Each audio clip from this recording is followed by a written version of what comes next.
Hello again and welcome to another Morty and Glory, the old world video. In today's episode, we shall be doing another tournament after action report. That's right, it's time for some more dispatches from the front lines. And oh boy, do I have a good one for your viewing pleasure today. You see, I took a new faction into the heart of the competitive meta, into the maelstrom of war. I did not run Empire this time. No, for the first time ever, I took one of my favorite old world factions to a tournament, the Dwarves. And so without further ado, let's not mess around any further. Let's pick up our pickaxes, get our book of grudges ready, and mine our way right into today's episode.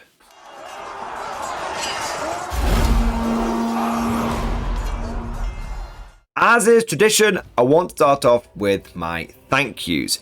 First up, I want to say a big thank you to the tournament organisers for putting the event together. This was my first time going to a Frog and Crow tournament, and it was really, really good. All the round timings were on point. They had lots of lovely breaks between games where you could relax, get your lunch in, all that kind of good stuff. Just really well organised, really put together, and a very relaxing event, which is not something you can say for every tournament. I also want to say a big thank you to Element Games for hosting the tournament. You guys know I love Element Games. It's a fantastic venue, really good gaming space, and the best bit of all, they've got a fully stocked and licensed bar. So you can have a few cold beers whilst you are playing your games. And it just makes such a difference because once you've had lots of beers, you can then, of course, go and make some wise purchasing decisions in their very, very ample hobby store as well. It's just the full package. Last but certainly not least, I want to say a big thank you to all of my opponents. Every single one of them was an absolute gent and a pleasure to play against. I've only been going to a few old world tournaments. I'm very much a noob when it comes to this game and this competitive scene, but it has been incredibly welcoming and everyone that I've played so far has just been amazing. And this tournament was no exception. Overall, I am loving playing competitive old world, and a big part of that is thanks to my opponents. But with all that said, let's get into the video proper, and we'll start off with the list overview. As per usual, I have made a separate video deep diving into the nitty-gritty of this army list, and I'll make sure there's a link to that video down in the description below as well as at the end of this video. But we'll do a brief summary now. So the list was 1,500 points in total, because that is the level that the tournament was set at. And leading the force, my general, was a Dwarf King on Shield Bearers. He had a great weapon and full plate armor, and his great weapon was inscribed with 3 runes of fury, giving him +3 attacks, giving him a total of 7 attacks with that great weapon. And he also had the rune of preservation, I believe that's what it's called, on his armor, which meant that he was immune to killing blow and he could only ever take 1 wound from multiple damage weapons. I took that because I was somewhat paranoid about facing off against the infamous Bretonnian killing blow Pegasus Lord. My second character was a Thane. He had a great axe as well. It also had 1 rune of fury, giving him an extra attack, and then his armor was inscribed with the rune, the master rune of Gromril, giving him a 2+ armor save.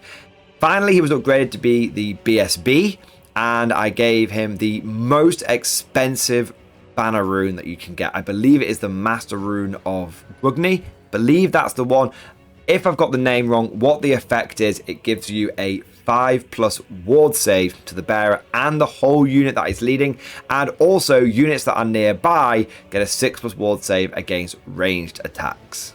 Moving on to the core, I had a unit of 24 Longbeards, all equipped with great weapons, shields, and full command. The reason why I could take this unit of Longbeards as core is because my general was a king.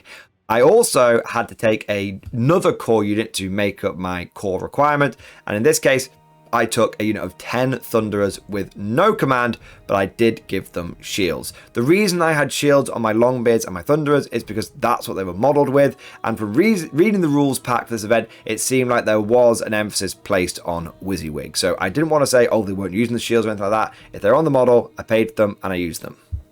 As for my special selection, I had another unit of Longbeards, this time 19 strong, and this was the unit that my King and my Thane went into.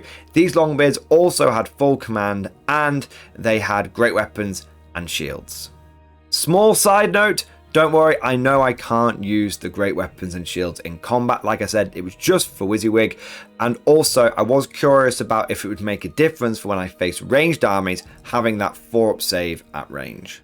Now, my last two units were war machines, because no dwarf army is complete without a couple of artillery pieces. And I went for the classic duo of 1 dwarf cannon, no upgrades, and 1 organ gun. Overall, I had a very compact and elite dwarf army, but I hoped that it would be able to punch well above its weight. The plan was to have enough shooting so that if I got into a ranged fight, I wouldn't feel too disadvantaged, whilst also acknowledging and accepting the fact that no matter how much shooting you take, it's almost always going to come down to the sharp end. And so having lots of Longbeards with their weapon skill 5 and being strength 6 of those great weapons meant that I was hoping I'd be able to absorb the charge and then hit back even harder. But that just about covers the list. Now let's go into the lay of the land. This is a section of the video where I cover how competitive the event was, what the format was, and also what the terrain was like as well. So the tournament was a 1-day, 3-round RTT style, and there were about 22 players that attended. A classic RTT by all accounts. In terms of its competitiveness, I would say it was semi-competitive. About 25% of the players that were there were there to win it. They brought good lists and were trying to be as competitive as possible. But everyone else that was there was just running fun armies. I saw plenty of people with starter factions like Bretonnians and Tomb Kings, although they had tried to make those armies as good as possible. But a lot of the time, it was people just running armies that they had from when they were a kid, legacy factions, all that kind of good stuff. So a few players that were there to really test out the competitive chops, and I think everyone else there was just happy to be playing lots of Old World over one day. The terrain was what I'm finding the standard affair for Old World. So there were 5 pieces of terrain on each table. Even though the Old World book says there shouldn't really be anything in the middle, every single board that we played on was set up to essentially have a hill in each deployment zone, a forest on each flank, and then there was a building or some sort of small obstacle in the middle of the board. And I found that to be a really, really good terrain setup. It's the second time that I've played at a tournament which does this kind of terrain, and I've played that kind of way at home a lot. It just feels natural to have some kind of thing breaking up the middle of the board. And what the TOs did is they went around, they preset up all the terrain in a balanced way, and then they said, if you want to change the terrain, you can do, but both players have to agree on it. Overall, I found there was very little need to change the terrain. The only times that it needed to be tweaked a little bit is if it had been nudged. For example, if someone had got their carry case out to repack their army or got their tray out to reset up their army and they'd nudged a hill or moved a piece of terrain out the way. But overall, very standard setup, very balanced setup, and I found that the terrain had a positive impact on the game. But with all of that said, now let's get into the meat and potatoes of the video. The real reason why you're all here. Let's take a look at the games. Game number 1 was a meeting engagement against the dreaded Beastmen. And I say dreaded because they are one of the hottest factions right now. We've had a bit of tournament data come out regarding Old World, and Beastmen are right up there as one of the most competitive meta factions. So even though this is a friendly event, it's still a spicy way to start off the tournament. And my opponent had a really good list to boot. There was no fat on this list whatsoever. It was very lean and efficient. Firstly, he had a unit of 3 Minotaurs that went in ambush, and then he also had a unit of Chaos Warhounds. There were a big unit of Dragon Ogre Shaggoths, and then moving on to the sort of blocks of infantry, he had 2 big units of Gores. Each one of these Gore units were equipped with double hand weapon, and they had full command, and each one was being led by a War Gore. Is kind of like the low-level hero Gore character, and they had no upgrades. They were just cheap, and they were just there to add a bit more oomph to the units. They also had a BSB, and there was a level 4 shaman, and he was equipped to do damage. He had the ability to reroll all of the wounds from magic missiles, and of course he had the bees, the Vile Tide. So even though he was fishing for 6s, he had lots of opportunities to try and get those 6s. To round the list out, there was a Gorgon. It's a big model, the Gorgon. I absolutely love it. It's very intimidating, and I've faced off against a couple of Gorgons now. The first time I faced off against him was my Empire, and I had like 5 cannons. Well, cannons, hell blasters, 5 artillery pieces, and so I just shot the crap out of it before it got close to me. This time, I didn't have that many cannons, and the cannon I did have was not a great cannon, it was just a regular one. So there was a very strong chance. The moment I saw that thing, I was like, I'm going to have to deal with that in combat. I can't shoot that before it gets to me. I'm going to have to get dirty on that one. For deployment, I did the very dwarven thing, and I put my organ gun and my cannon and my thunderers on a hill. I know, how inspiring, but that's what the whole point of the hills are for, so that you can have a little bit of goodness with your ranged troops. As for my Longbeards, I had my regular unit of Longbeards with none of the characters in it, and they were on the sort of center right flank, sort of near to my ranged units, and then I had my big unit of Longbeards with all the heroes in it, and they were bang in the center, ready to take the brunt of the Beastman assault. As for the Vile Spawn of Chaos, they had a unit of Minotaurs and Centaurs that were in ambush. They then had a unit of Dragon Ogres that didn't turn up to the battle. Fortunately, all the Dwarf units did, but these Dragon Ogres weren't going to be there from the get-go, which was a big sigh of relief for me, because they're one of the best units that are out there at the moment. However, he then put a unit of the Chaos Hounds on the right hand flank, and then in the center, pretty much everything else. We're talking the 2 Gore units, the Gorgon, all the characters, they're in the center. So we were going to have a big dust up of melee troops in the middle, and then it was going to be up to my hill of death, my firing line, to try and pick off the late arrivals and do what they can to thin out any ambushes that might turn up.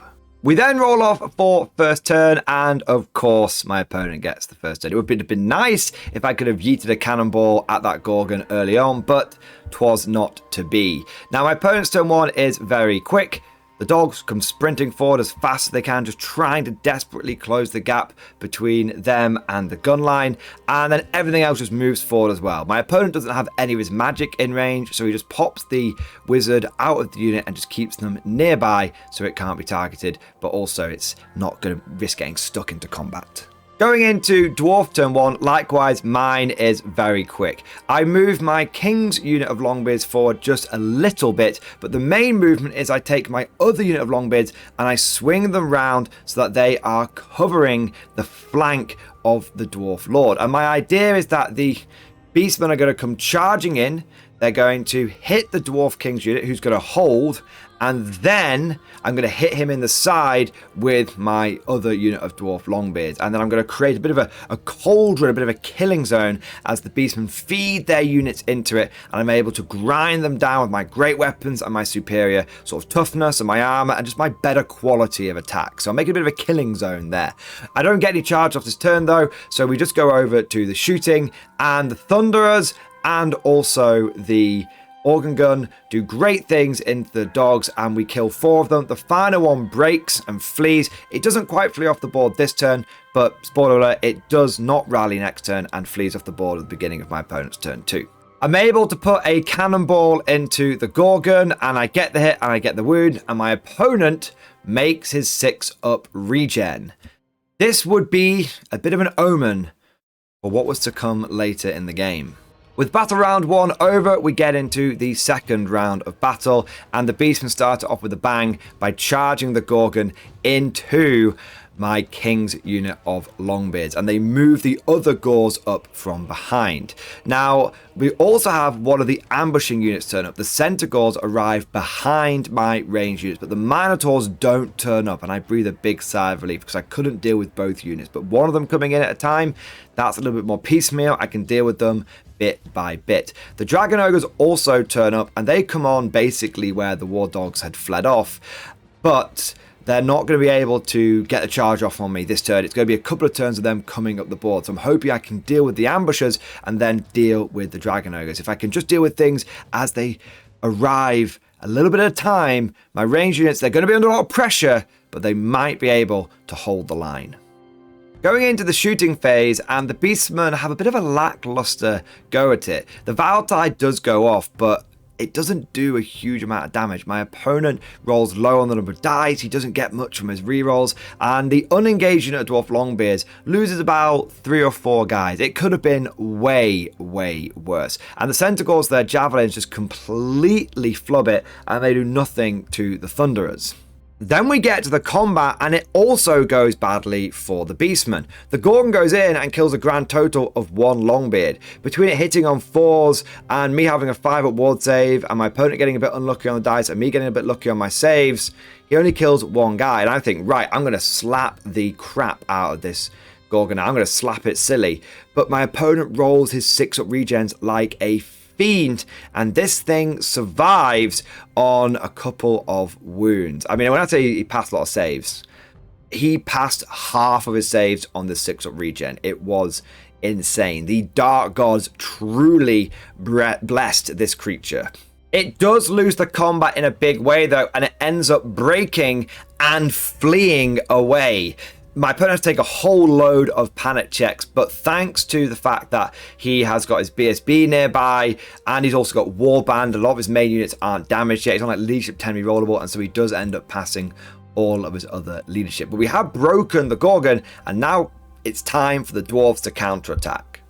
Turn 2 sees my Dwarf Longbeards, led by my King, charge into a unit of Gors that was behind the Gorgon, the painted unit. And it also sees my other unit of Longbeards charge into the unpainted unit of Gors. So I've got both of my units in there, big charges, ready to start hacking and whacking and smacking. Elsewhere in my movement, I use my free pivot on my war machines to turn them round to face the Centaurs, and then I also turn my Thunderers around. They are at -2 to hit because of their handguns, but they're at very close range, so they're only hitting on 6s, which is okay. But between the Organ Gun and the Thunderers and the Grape Shot from the cannon, the Centaurs are completely toast. They are no more, and that's another unit of the Beastmen's wiped out. Combat similarly goes well for the Dwarven Mountain Holds. The Dwarf Lord and his Longbeards cut down the front rank from the enemy unit, and the only one that gets to strike back is the Wargore, and he does kill a couple of Dwarves, but we do win that combat and we force them to fall back in good order. The other unit of Longbeards also wins their combat, cutting down a handful of their Beastmen, and they end up giving ground. The Beastmen have been hit hard, but they are not out of this game by any measure. Firstly, the Gorgon rallies and turns around, ready to start getting back into this in turn 3.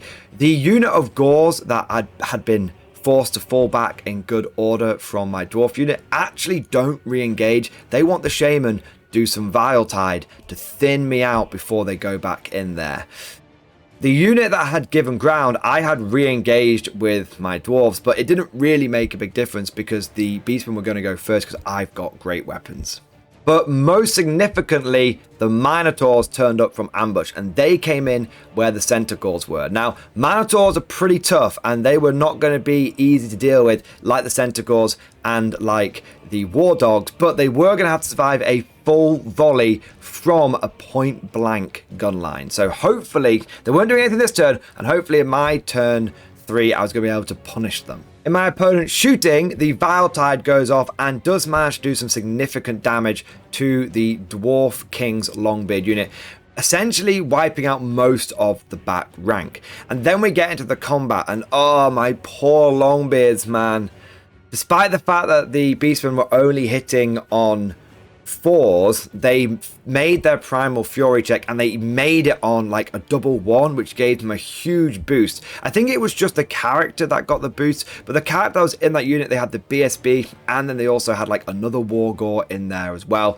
And so they ended up cutting down a huge amount of dwarves, and I only got a handful of attacks back against the Beastmen, and my non-character buffed unit of Dwarf Longbeards, just the regular ones, do end up losing combat, but they pass, and importantly, they pass on their modified leadership. So they just stick in, they just give ground a little bit, and what happens is my opponent just follows up. Turn 3 for the Dwarves was going to be critical. I had to deal with those Minotaurs. If they did not go down, my entire gun line in that area was going to be in deep, deep trouble. Also, I had to try and start winning the fight in the center. It had gone well to start with, but the numbers of Gores were starting to tell. And the fact they've got so many attacks because they had Frenzy and they also had the ability to have 2 hand weapons, they were really cutting down my warriors. And the only unit that was looking in a good position was my Dwarf King. Now, he charges in against the unit of Gores that was against him. And that was the only sort of movement that I really had. For shooting, I fire everything into the Minotaurs. My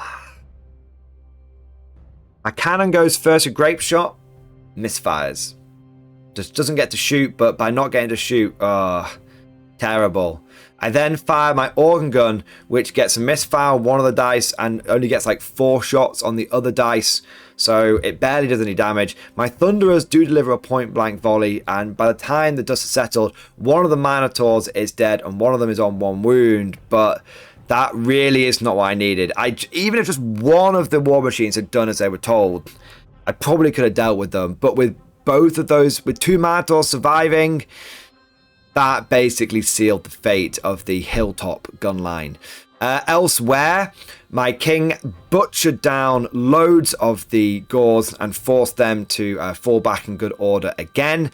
And then in the other combat with my regular Dwarf Longbeards, they take some pretty bad casualties. Again, they're striking second because they've got those great weapons.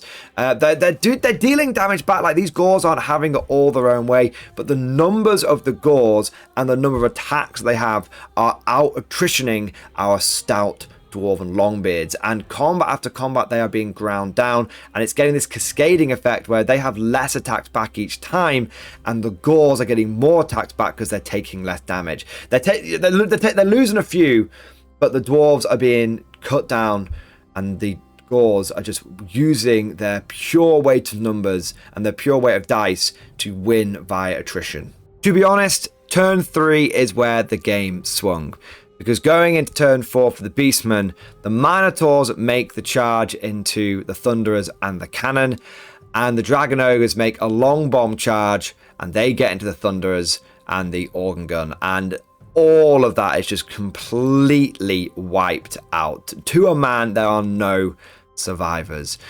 As for the middle combat, the regular Dwarf Longbeards are cut down to just 2 survivors, and they do take a couple of Beastmen with them, but they are forced to fall back in good order. They do pass a leadership check on a double 1, which they needed to pass because otherwise they would have fled because of being heavily outnumbered by the enemy. They fall back in good order, and my opponent fails to catch them, so those 2 Brave Dwarf Warriors do survive to fight another day. And then we have the combat with the Gorgon and also the unit of Gores that charged in. Now, this Gorgon, remember, should have died. There's like 2 times that it should have died at this point, but no, it's still going. It charges in to my Dwarf Lord, and it gets the unit on the flank, and then also we've got the unit of Gores that come in the front, and the enemy Lord is also in base to base with my king. Now, the Gorgon is able to go first, and it gets the king down to like just 1 wound. He almost dies. It's really bad. And the Gors come in and they're able to kill a couple of the Longbeards. But in return, I am able to strike back. And I go, okay, I'm going to put my Thane and I'm going to put my shield bearers and all my Longbeards into the Gors. And then my Dwarf Lord is going to put all of his great weapon attacks into that Gorgon. It's got 1 wound left. He should be able to kill it. He hits, he wounds, he gets 2 wounds through. My opponent has to roll a double 6 to keep the Gorgon alive. And he does it. Oh, if there's one thing that sealed my fate, it was that. It was that Gorgon living. And so it ends up surviving, which was a real pain in the butt. I am able to win the combat again. If you notice, I'm winning most of these combats. I am able to win the combat again. The Gors actually break and flee, and the Gorgon also breaks and flees, but everything else does make its panic checks. But despite the heroic effort of my king, the battle is essentially lost at this point. The only unit that I have left with any substance in it is the Dwarf King and his Longbeards. There's no range units left, and the final 2 Longbeards that had fallen back in good order, they'd go for a heroic charge. They sacrifice their lives. They charge into the Gors that they've been facing. They do manage to cut down 2 of them, but then they are destroyed. My Dwarf King charges and makes it into combat with the Gors. They actually hadn't fled. I do apologize, I had misspoken before. They had fallen back in good order. Now, the way the units connected meant that my opponent had his Wargore and a couple of other guys that would be in base-to-base contact with my 1 wound Dwarf King. So I go, you know what, I'm going to issue a challenge, and I'm kind of hoping that my opponent might, make a mistake and just accept with his unit champion, or won't accept with his Wargore, but my opponent is too smart for that. And so his Wargore and my king get into combat. And what's interesting is because my king's got a great weapon, he's only striking at initiative 4. And the initiative of the Wargore is also 4. Now, in this challenge, my king easily cuts down the Wargore, but he does get to still strike back. And he's hitting on 4s. He's wounding on 4s. He's got like 5 attacks. And he manages to get 1 wound through on my king. Now, my king has a 4-up save and a 5-up ward save. He just needs to pass 1 of those and he lives, and he fails both of them, and the king is dead. Oh, the king is dead. Long live the king. And it's like that scene in The Hobbit when the pale orc holds up the head of the king, and it's terrible. The king did take out his adversary, but it did cost him his life. The Thane, who I like to think is the son of the king, this did cause him to go into a bit of a berserk fury, and he hits with all 4 attacks, wounds with all 4 attacks, kills 4 of the Gors, and in fact the rest of the Gors are actually basically almost wiped out to a man. They fully break because they're outnumbered, and they only flee a couple of inches, and even though my dwarves don't pursue very well because they've only got little legs, I do manage to catch them and cut them down, and it's like, yes, we got our revenge, but the king has fallen. Now, that realistically was the end point of the game. My opponent was so far ahead on points after killing my expensive lord and then getting the bonus for the general that there was no way I could catch up. My opponent essentially throws his last couple of turns and goes, there's no need for me to do anything here. I'm just going to essentially just consolidate my forces a little bit, and that's it. I, however, had a plan. I wanted to get revenge. Now, you might think that I had got revenge against the Wargore that had killed the king by him killing it in single combat, but I didn't see the Wargore as the main problem here. The thing I wanted to get revenge against was the Gorgon, because that was really the architect of the king's demise. Because if it hadn't made those 2 regen saves, it would have died, and my king wouldn't have taken all those wounds.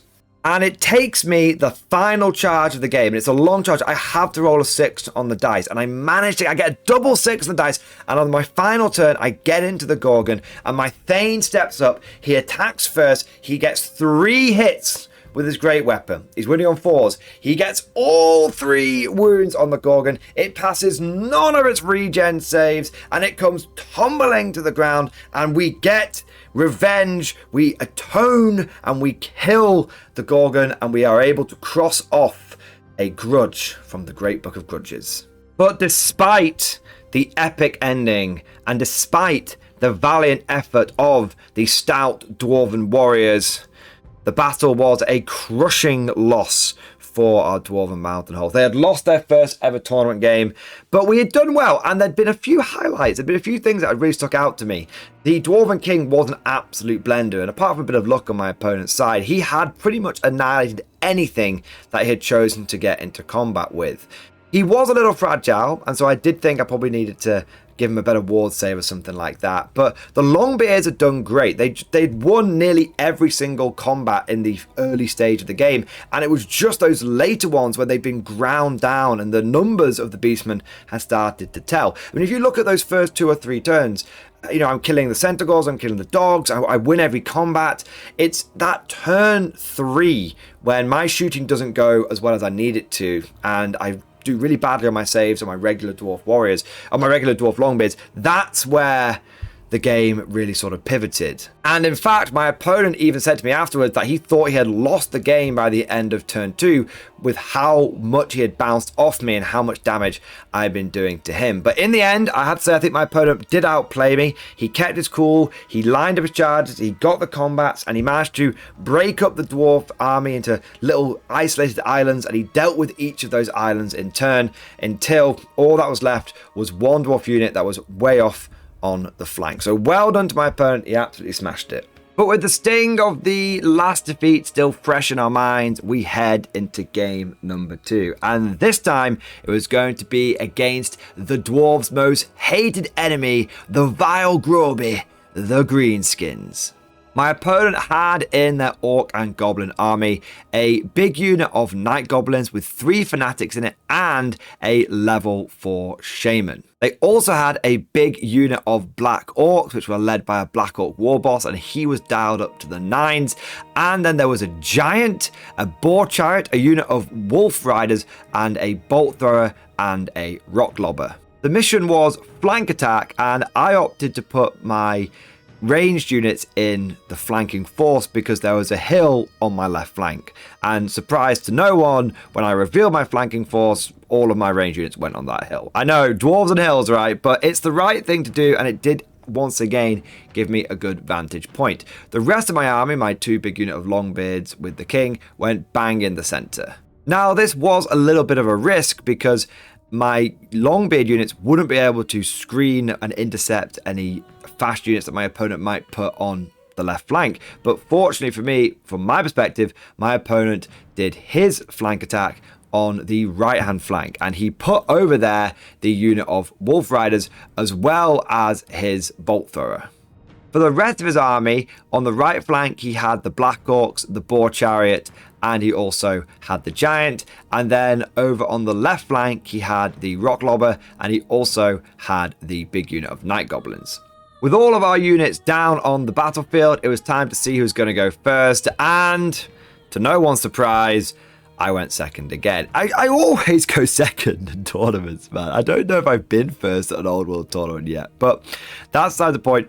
We went second, and the Orcs and Goblins sprung into action. Over on the right-hand flank, the Wolf Riders came zooming down that side, along with the Boar Chariot, and then the Black Orcs and the Giant moved a little bit more slowly forward, just moving from the sort of center right over to the right proper, where they'll be able to get past the buildings in the middle. As for the left flank, of course, the Rock Lobber stayed still, and the Night Goblins moved forward a little bit, just getting a bit closer, ready to release the Fanatics if any Dwarf units decide to come and take them on.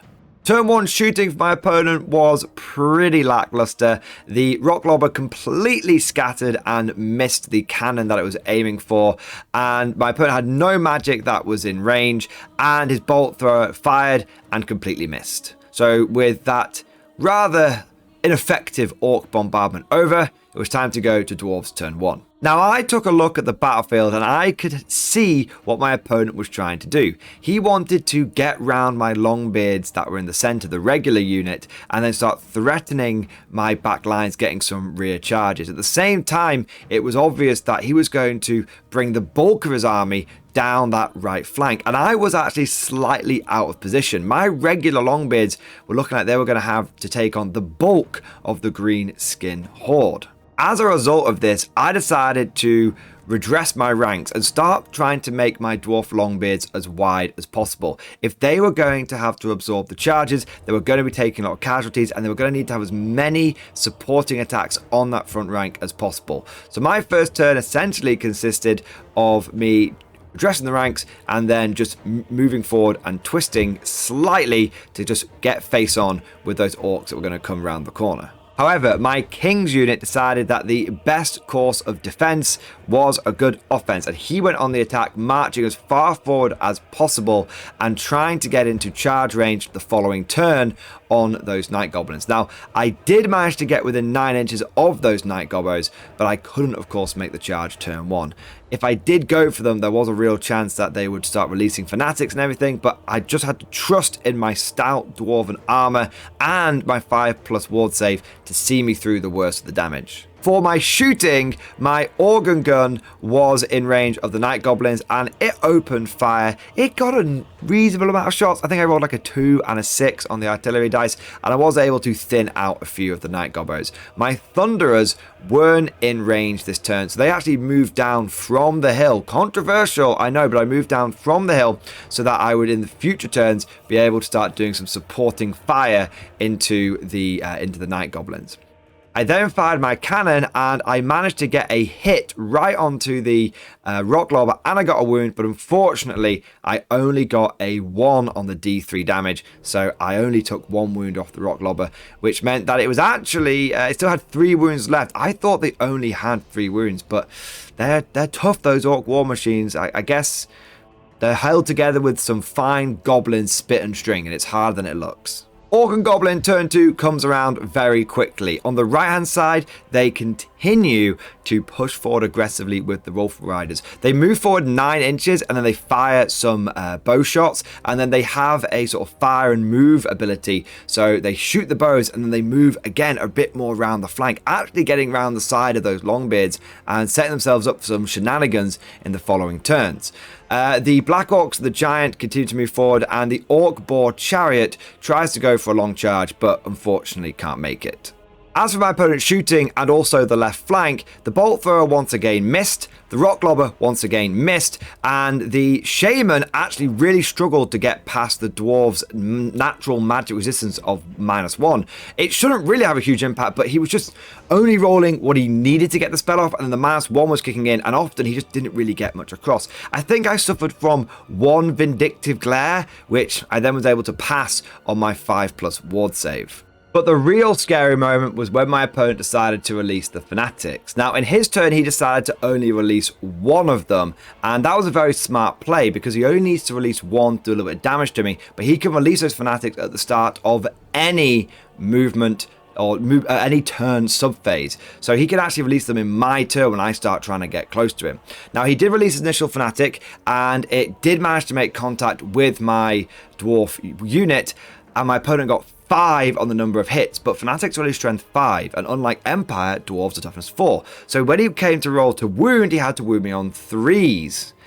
And my opponent rolled 4 1s and 2s. Just really, really unlucky. And the 1 wound he did do, I was able to pass on my 5+ ward save. So my opponent did not manage to do any damage with his first Fanatic, and it came careening out the other side of the Dwarves, who had taken it on the chin. That was a real bullet dodged, and I did breathe a huge sigh of relief. But with that said, it comes over to Dwarf turn 2. Now on the right flank, my Longbeards just continue to redress the ranks and move forward a little bit. We're just trying to get that frontage as wide as possible, trying to adopt a really defensive position. I have to admit, we are doing a little bit of line hammer over there, and I do expect a lot of people to lambast me down in the comment section. But when you've got one dwarf unit that is facing off against pretty much an entire orc and goblin army, you need to use every tool in the toolbox. And at the end of the day, this is a tournament. So whilst I did feel a little bad about employing the line hammer, I did feel like I needed to have that thin red line as long as possible, so that if I was to have a chance in hell of holding off against that right flank. But then we get to the main event, and that was my Dwarf King charging the Night Goblins. Now, my opponent had released both Fanatics at the beginning of the turn, and I didn't have to charge through them, and my opponent rolled low on the number of hits with Fanatics. He only got 5 out of the 2 of them. He then once again rolls a whole slew of 1s and 2s, and by the time the dust has settled, I've already taken 1 or 2 casualties from these Fanatics. He did have a flee reaction from my dwarves, and he actually ends up fleeing a really, really long way. Like, he gets a huge flee, and he ends up almost, he's almost back in his deployment zone at this point, and he's dangerously close to the edge of the board. If he doesn't rally next turn, it could be pretty bad. As for the rest of my turn, my cannon once again fires at the stone thrower, and once again I do get the hit and the wound, and once again I only roll 1 for the damage. And at this point I am cursing my cannon, because if that was an Empire Great Cannon, that rock lobber would have been dead. But as it is a regular ass dwarf cannon, we're only halfway there.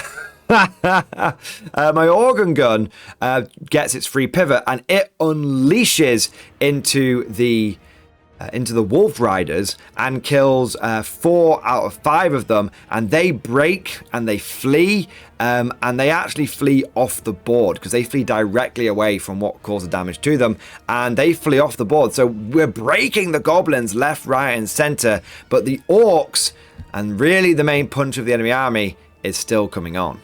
Turn 3 for the greenskins, and it does not go well. Firstly, they fail to rally the goblins, and they get a huge flee while my opponent rolls the double 6, and his giant unit of goblins with the goblin shaman flee straight off the board, having barely taken a casualty. To make matters worse, my opponent's giant fails its charge, and then his boar chariot, which is just out of his war boss's command range, fails its impetuous check, and that does make the long charge into the dwarf longbeards, meaning that rather than hitting me with 2 units at once and hitting me with the chariot and the giant, he's now going in piecemeal. And unfortunately for that boar chariot, it goes in, it does a little bit of damage to the dwarves, but they turn around and they turn it into kindling with their great weapons. The line hammer defensive formation proving to be highly effective. My dwarf longbeards test to restrain, and they are successful in doing so,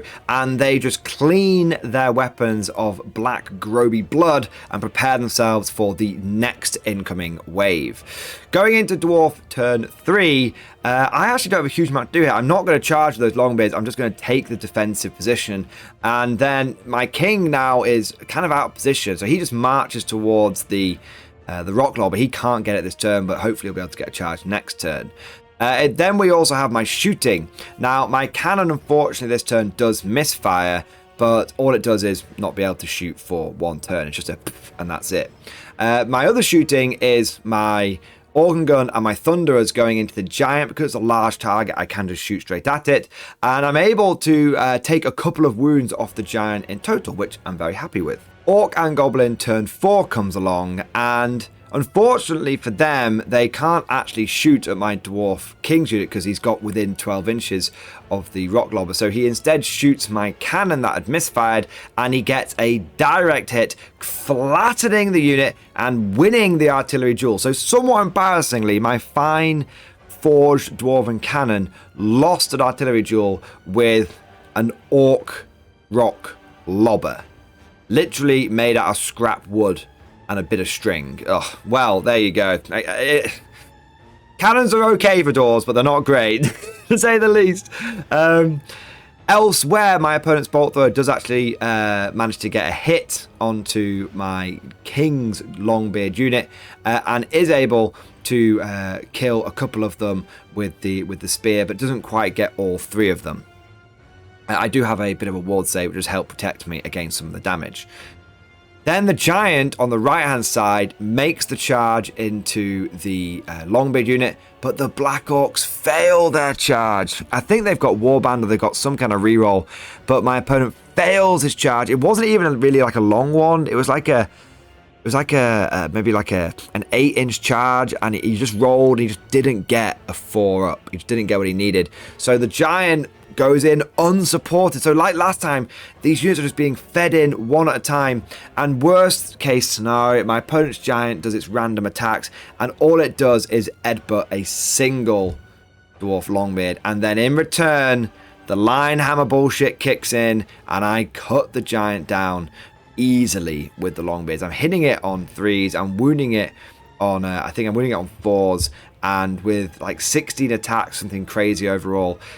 Yeah, that thing just goes down no problem whatsoever. It's at this point that my opponent and I actually make a little bit of a mistake, but we just decide to carry on. We didn't move his orc unit forward and when it failed its charge, and if we had done, it would have meant that I would have been able to overrun the giant because I killed it in one go, and then when it came over to my turn, I would have actually been able to get a charge off against the Black Orcs. Lesson learned, we didn't get that right, we didn't notice it until way too late on, but it's a good thing to sort of be aware of. If you do win a combat and your opponent has failed a charge, there is potential, and it goes over to your turn, there really is potential to counterattack very hard.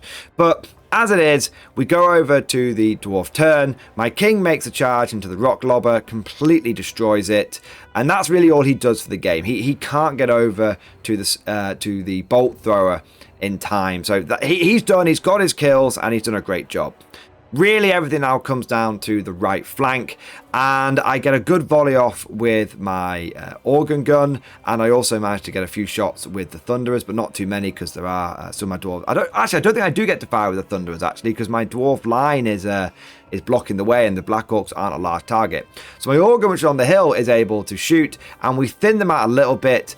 And then that's my turn. So it comes over to Orc turn 5. And really, Orc turn 5 and Orc turn 6 are... that's where the rest of the game is. But to be honest, at this point, the Dwarves are so far ahead. The only thing we've lost is a cannon.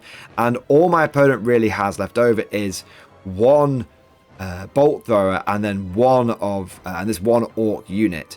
And even if he wipes out all of my Longbeards, it's not going to be enough to turn the game around. So what happens is, in his turn 5, he charges into my Longbeards, kills a bunch of them, but because I'm in this very long formation, I get loads of attacks back, and basically for every dwarf I lose, I'm killing an orc in return. And this combat grinds out over the course of his turn 5, my turn 5, his turn 6, and my turn 6, and by the time we get to the end of it, both units have essentially battered each other into submission, and there are a handful of dwarf Longbeards left, and there are a handful of Black Orcs and the war boss left over. But once all was said and done and the game came to an end, it ended up being a major victory for the Dwarves. I really enjoyed this game. It was a ton of fun, and I tried out a few different things like going wide with the Dwarf Longbeards. There is a little bit of debate right now online about, is Linehammer okay, or is it a bit crazy going that wide? And I can see it from both perspectives. This is my first time really employing the wide tactic, and I have to say, using it defensively was hugely powerful. A single unit of Longbeards, and yes, I did take on one unit at a time, but a single unit of Longbeards was able to really hold the line against the vast majority of the heavy hitters from an Orc and Goblin army. Should units be limited to 10 wide? It's a great idea. It's a great discussion to have. If I had been limited to 10 wide, then my ability to absorb those charges probably would have been really limited, and I probably wouldn't have been able to hold with a single unit. But on the other hand, if I'd been limited to 10 wide, it could have really made the game and the positioning of my units very difficult. It kind of, I guess, it can be seen from both perspectives. On the one hand, it's good to have it as a tool in the toolbox. It's good to have that sort of insurance policy. You do need to have the turns available to go wide. If your opponent can move on you quick enough, you might not be able to do it. I don't think deploying wide is a good idea because it does limit your maneuverability. But and there's not always going to be armies where it's a good idea to do it against. You know, if I was facing against a shooty orc army, if I'd known the orcs weren't coming at me, then I never would have gone Linehammer. But it's definitely a very, very powerful technique, very, very powerful tactic, and one that when employed in the right matchup, in the right time, in the right way, can hugely swing the output and the outcome of a flank on a battlefield.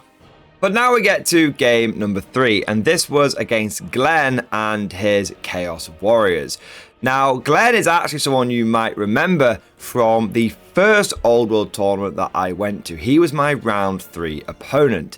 And a bit of a funny story. When the pairings were done at this tournament for round 3, Glenn and I were initially paired against each other. We were like, yes, we're getting a tradition going. It's going to be awesome. Another grudge match. But then the TO said, oh, we've messed up the pairings. We're going to have to redo them. And me and Glenn were like, come on, we want to play against each other. Come on, come on. And unfortunately, we got repaired and we weren't against each other. And Glenn went, oh, I wonder if we can do like a grudge match, if we can ask if we can swap. And I was like, I don't know, man, I'll ask the TO.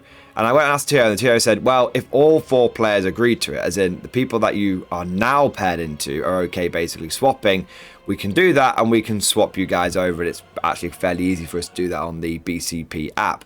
So I went and asked the 2 of the people that were involved, and they both went, yeah, no problem. It's round 3.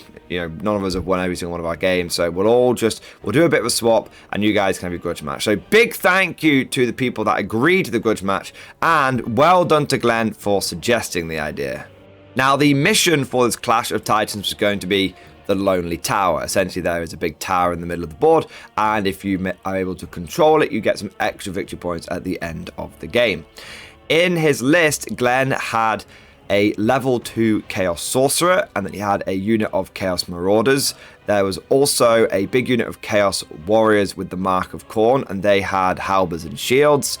There was a unit of Chosen Knights of Khorne, and they had lances, and they were the unit I was definitely intimidated by. I know what Chosen Knights can do on their own. Chosen Knights of Khorne, very, very spicy meatball there. There was also 2 units of War Dogs, and there was a big Chaos Giant as well. And last but certainly not least, he also had a Demon Prince of Khorne. Oh.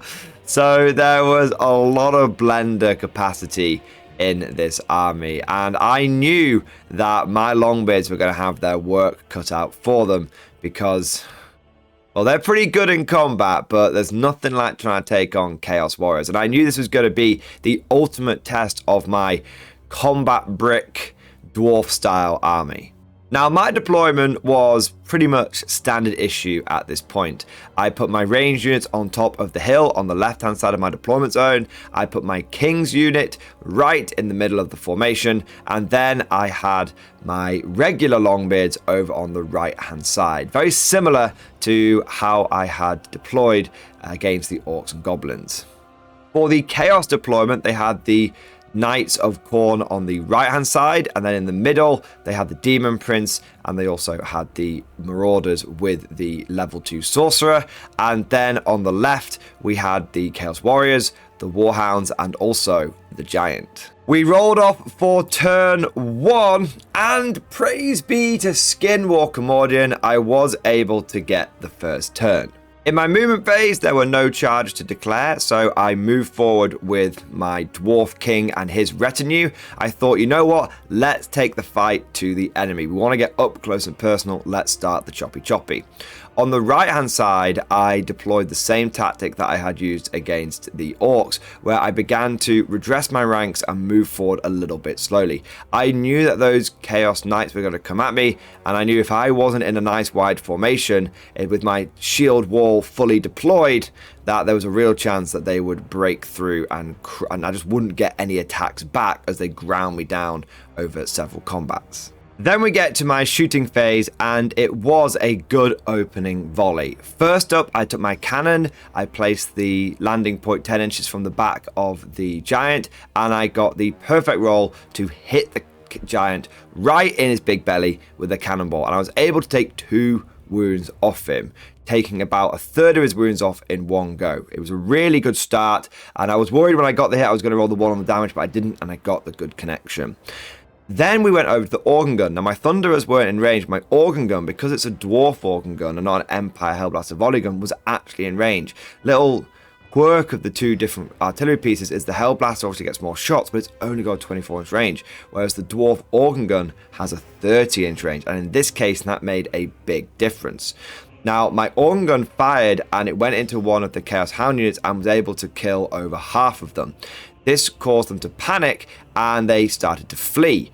And then this caused panic in the next unit of Chaos Hounds, who failed their leech test. They were nowhere near the General's command aura, and they also broke. And both of these units, just fast forwarding a little bit, failed to rally, and both units ran off the board at the beginning of my opponent's next turn. So in a single organ gun volley, we got rid of 2 units of Chaos Hounds, and that's a really big deal because they were going to come running up the board. They were going to be distracting my firepower and try and buy the giant time to get up there and do what he needs to do. Fortunately for Glenn, the rest of his army did not panic from the Chaos Hounds, and it did go over to his turn, and he was able to move forward. And the Chaos turn 1 was very simple. Everything went as far forward across the line as it could. Chaos Knights marching up, Demon Prince flapping his wings and flying forward. The Marauders were sort of in the second line, the Marauders, but the Chaos Warriors were moving up. And then the Giant did a big 12-inch march, and he got a long way. He started getting dangerously close to my artillery. With the hordes of chaos barreling down upon us, the dwarves ready themselves for combat. Now, over on the right-hand side, I just redressed my ranks again, going as wide as possible, and then I moved forward as far as I could, just trying to make sure that I'm going wide, but I'm not at risk of being pushed back off the board. You know, a bad fallback in good order could see the whole unit go if we're not careful. Over in the middle, my Dwarf King continues to march forward with his retinue. I know I am getting into a bit of a dangerous position here, but I have faith in this Blender King. He's taken on pretty much everything he's wanted to at this point, and outside of my opponent having very lucky regeneration saves, he has slain it. And I'm like thinking to myself, let's just test this guy. If he can take on Warriors of Chaos, then it means he is a good loadout, it's a good build. But with all my movement done and there being no charges or combat, the only remaining part of my turn 2 was the shooting, and it again proved to be blisteringly effective. I put another cannonball into the giant and was able to take another 2 wounds off him. Then I shot with the Thunderers, who were able to take a wound off, and finally I hit him with the organ gun, and I did manage to do 2 successful wounds to the giant, bringing it down. Bring it down, men, bring it down. And it came tumbling to the floor, riddled with cannonballs, musket shot, and organ gun. But before the dwarves had time to celebrate their big kill, it was time for Chaos turn 2, and this is when the lines clashed. Firstly, the Chaos Knights of Khorne had to charge because they're frenzy, and they charged right into my extended line of Longbeards. We then had the Demon Prince of Chaos, and he also had to charge. Now, Glenn was quite clever here. He tried to charge the unit of Dwarf Longbeards using his wings, and he was going to fly over the tower to get to them so that the Chaos Knights and the Demon Prince would hit the long unit of Longbeards at the same time. And he almost made it. He just didn't quite get the charge roll that he needed. He was an inch off, but I didn't even see that coming, and that would have been a really, really good play by him if he had managed to get that off. Unfortunately, because he had failed the charge, he did still need to stumble forward. And so the Demon Prince went from potentially having a game-changing charge into the dwarf back lines to stumbling forward right in front of the Dwarf King. That's not where he wants to end up, not at all. And of course, the rest of the Chaos Army continues to move forward as well. Going over to combat, and we've just got the Chosen Knights versus the Longbeards on the right, and the Chosen Knights do some serious work, man. Despite the fact that I am weapon skill 5 and they are weapon skill 5, so we're both hitting on 4s, they still managed to cut down 6 or 7 of the Dwarf Longbeards. And this just goes to show how powerful Linehammer is and how good it is as a defensive tool. If I had stayed in my 8x3 formation, then essentially Glenn would have cut down nearly all of the front rank, and I wouldn't have been able to fight back. And then it would have just been next turn, he does the same thing and the same thing and the same thing again. But as it was, I did still have a number of attacks back, and I was able to chop 2 of the Chosen of Khorne out of their saddles, but they did win the combat. I passed my leadership check on my modified test, and that meant that I only had to give ground. Naturally, of course, the Khornate warriors had to follow up, and so combat was re-engaged. But with that done, it went over to Dwarf turn 3, and we had a charge to declare. Yes! We had a charge, and it was my Dwarf King's unit against the Demon Prince. And so we charged in there, and then for shooting, it was just my artillery. My cannon actually misfired this turn, and it wasn't able to fire. Again, it just got a little, and it wasn't able to fire that turn, so that wasn't so bad.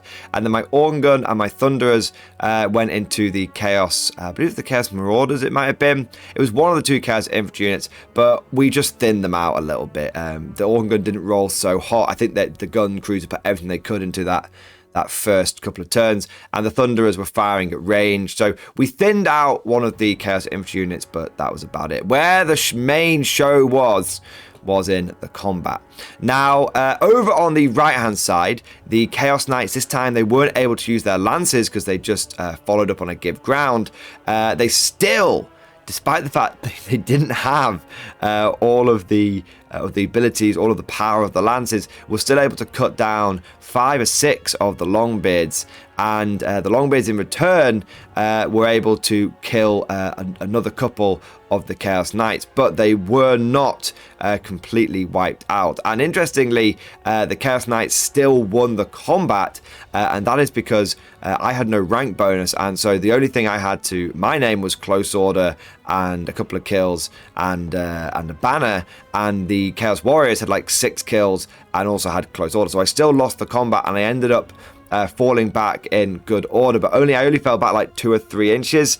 But the Chaos Khornate Warriors, of course, they had to follow up because it's because they're Khornate and they're frenzy, so they haven't lost that frenzy yet. So he follows up, but the Dwarf Warriors on the right have been chopped down by about half at this point, but they have managed to essentially. They've not quite done it yet, but they've made those Khornate Knights. They're almost combat in effect, and we should be able to mop those up next turn. But the main focus was on the Chaos Demon Prince versus the King.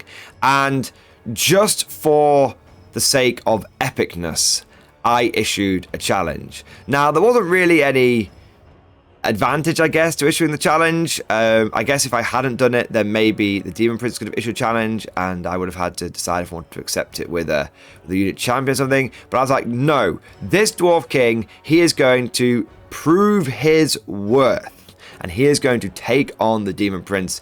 And that way, by me issuing the challenge, he couldn't say no, and so he had to fight my biggest, baddest character. Now, the Demon Prince, I believe, is actually a higher initiative than the Dwarf King, and it did actually manage to go first, but the Demon Prince is weapon skill 7, and my Dwarf King is weapon skill 7, so he's only hitting me on 4s. And after all was said and done, after the attacks came in, and after the hits and the wounds had happened, I only had like a couple of saves, 2 or 3 saves to make my Dwarf King. I was able to make one of the saves on my armor saves, and then I was able to pass one of my ward saves as well. So I only took 1 wound from a Chaos Khorne Demon Prince. And that's fine by me, baby. That is fine by me. In return, my Chaos Lord just went berserk. I need to give this guy an orange beard. He's clearly part of the Slayer cult or something. Because in return, my Slayer King, with his 7 attacks, was able to get 5 hits, was able to wound with all 5 of those hits. And the Demon Prince, oh man. It failed pretty much every single one of its saves. I don't know if it even I don't think it had an armor save. I think it was just a ward save and a regen save. And Glenn just got supremely unlucky.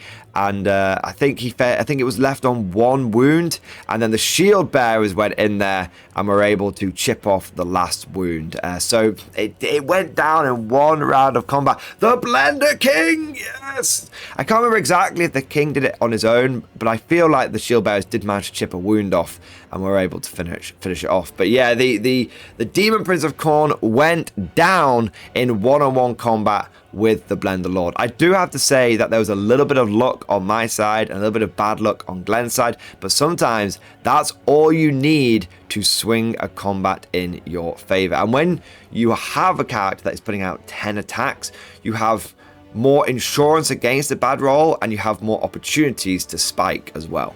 But things went from bad to worse for the Chaos because I destroyed that Demon Prince in 1 combat. It meant that I was able to overrun, and I was like, screw it, I'll overrun. There's some Chaos Warriors there. I'd rather get the charge on them than them getting the charge on me.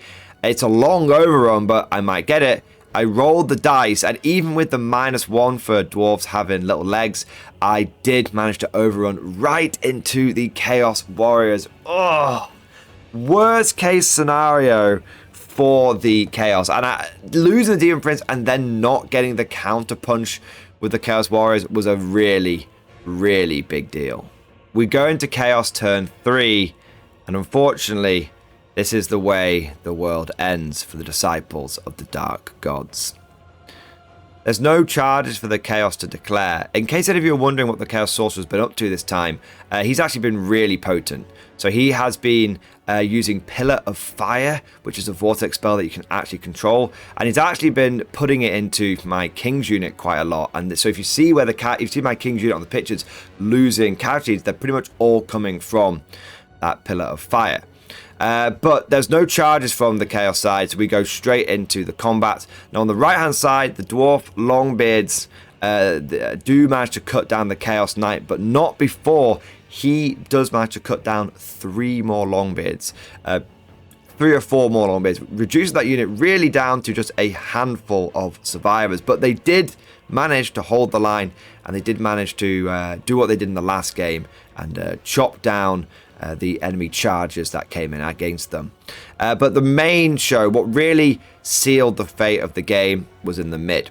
Now, the Dwarves had charged, which meant that they were initiative, well, they sort of overrun, they'd countered charging, which meant they were initiative 4 with their great weapons, but that only matched the initiative of the Khorne Warriors. But the big difference was that I was deployed in a wider formation, whereas the Khorne Warriors were deployed in a dense formation.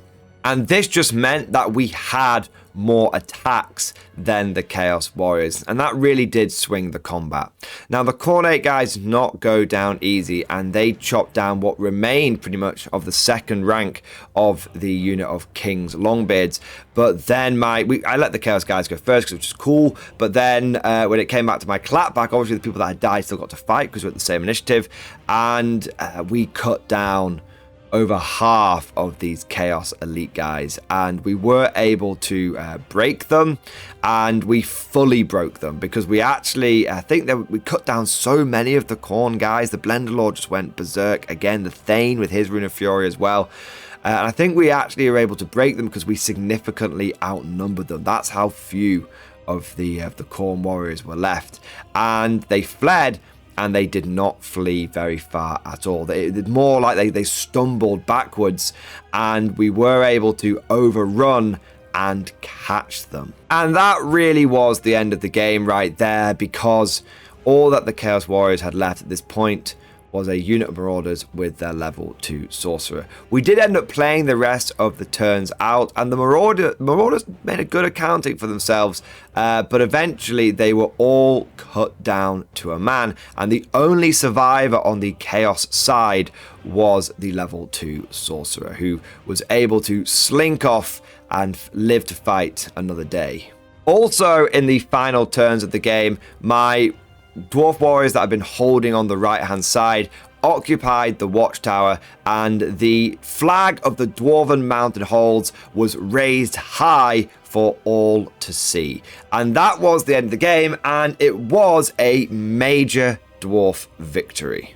And so, with the final battle concluded, with the final enemies vanquished, we come to the end of Game 3 and the end of the tournament. And with a very respectable outcome, we ended up going 2 victories and 1 loss. And we learned a lot during this tournament. Firstly, I have to say it's my first time ever playing Dwarves. I hadn't had any practice games with them. I'd just been painting them up and sort of theory hammering how I wanted the army to play. And I do think that overall it was a success. Longbeards are a really, really good close combat unit. And the fact that they were able to go toe-to-toe with the likes of Chaos Warriors and actually win is, in my mind, truly a display of their power. When you kind of look at them, you realize that they are essentially just cheaper Chaos Warriors. When you look at the weapon skill and the inbuilt strength and the armor that they get.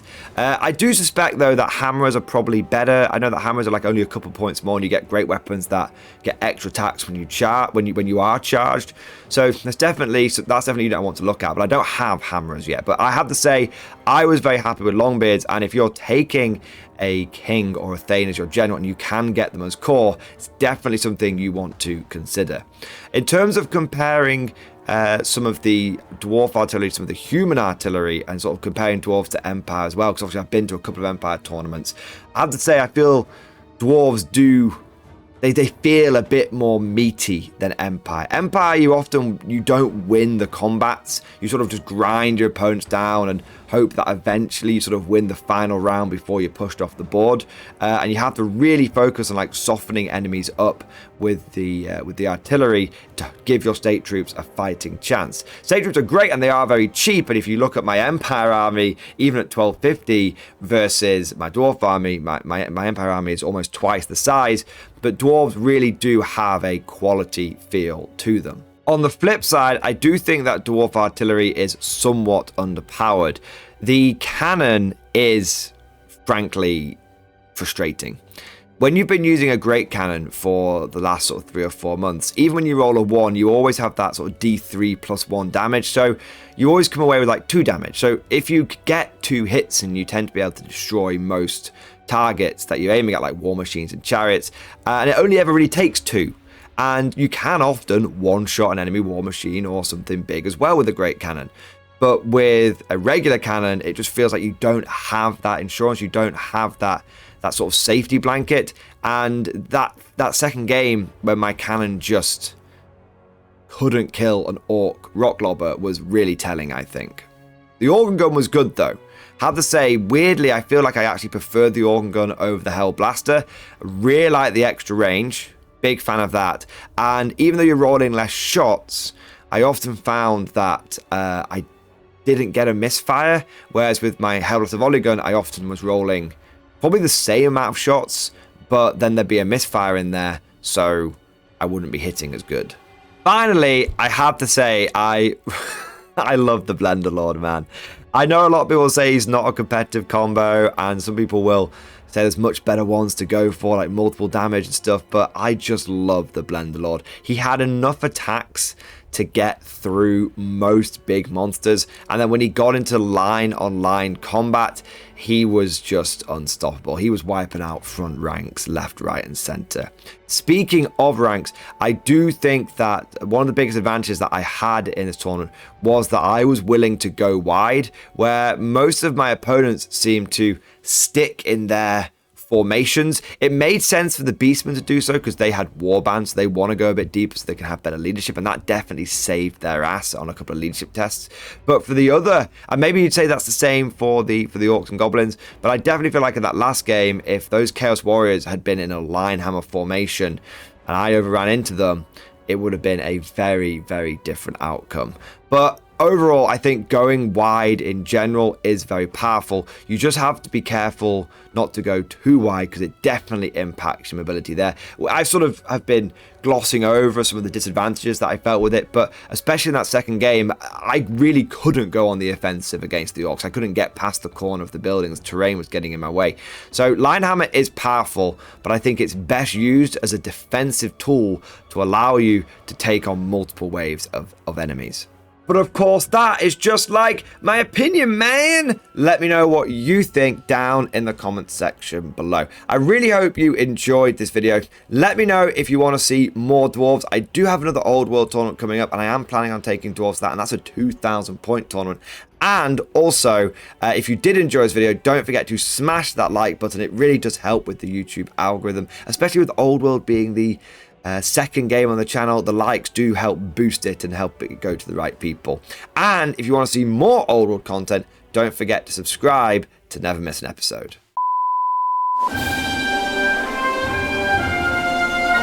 Would you like to know more? If so, then please consider becoming a channel member or patron.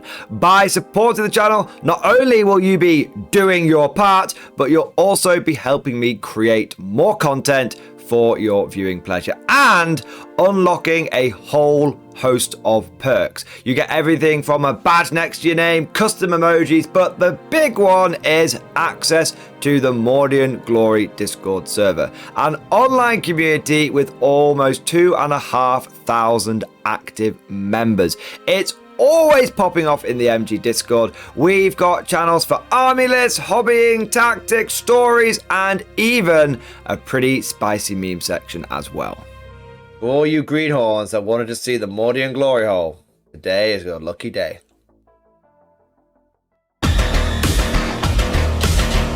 And joking aside, I do want to say a massive thank you to all of the current channel members and patrons. You guys are amazing. Truly the lifeblood of the channel. I could not do Mordian Glory full time without the incredible and generous support of my members. So thank you guys so much. And last but certainly not least, I want to say a personal thank you to all of my top tier Patreons. These are the War Masters, the people who have truly gone above and beyond the call of duty. So a heartfelt thank you to Alex Dengal, Bon Vert, Mad Larkin, Marcus Roberts, Mark Panconi, RJ Scorpion, Swordfish Trombone, Try Again Bragg, John Stubbs, Nick Walsh, Diesel Fox, and August Barney.